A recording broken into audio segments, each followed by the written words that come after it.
ఎత్తింది. షేక్ హసీనా ప్రధానమంత్రి పదవికి రాజీనామా చేసి దేశం విడిచిపెట్టి వెళ్లిపోయారు. రిజర్వేషన్లను వ్యతిరేకిస్తూ జరిగిన ఘర్షణలు హింసాత్మకంగా మారాయి. షేక్ హసీనా దేశం విడిచి వెళ్లాక ఆమె అధికారి నివాసాన్ని ఆందోళనకారులు ముట్టడించారు. ఢాకాలో ఉన్న ఆమె ఇంట్లోకి వెళ్లి విధ్వంసం సృష్టించారు. మాజీ ప్రధాని ముజాఫర్ రెహమాన్ విగ్రహాన్ని సైతం పగులగొట్టారు. ఈ అల్లర్లో 400 మందికి పైగా మరణించారు. పరిస్థితి చేయి దాటిపోవడంతో యావత్ దేశం ఇప్పుడు సైన్యం చేతుల్లోకి వెళ్లింది. బంగ్లాదేశ్లో జరుగుతున్న అల్లర్లతో భారత్ అప్రమత్తమైంది. భారత్ బంగ్లాదేశ్ సరిహద్దుల్లో హై అలర్ట్ ప్రకటించారు. సరిహద్దులకు అదనపు బలగాలను తరలించిన బీఎస్ఎఫ్ అధికారులు ఆర్మీ యూనిట్లను కూడా అప్రమత్తం చేసింది. బంగ్లాదేశ్ భారత్ మధ్య రాకపోకలను తాత్కాలికంగా నిలిపివేశారు.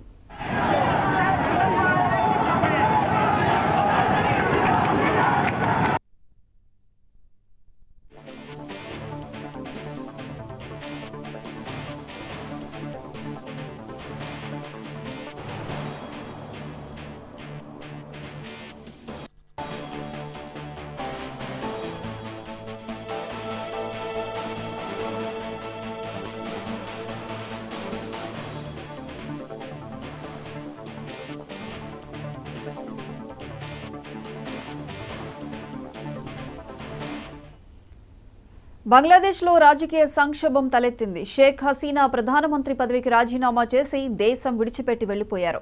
రిజర్వేషన్లను వ్యతిరేకిస్తూ జరిగిన ఘర్షణలు హింసాత్మకంగా మారాయి. షేక్ హసీనా దేశం విడిచి వెళ్లాక ఆమె అధికారి నివాసాన్ని ఆందోళనకారులు ముట్టడించారు.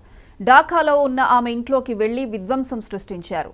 మాజీ ప్రధాని ముజాఫర్ రెహమాన్ విగ్రహాన్ని సైతం పగలగొట్టారు.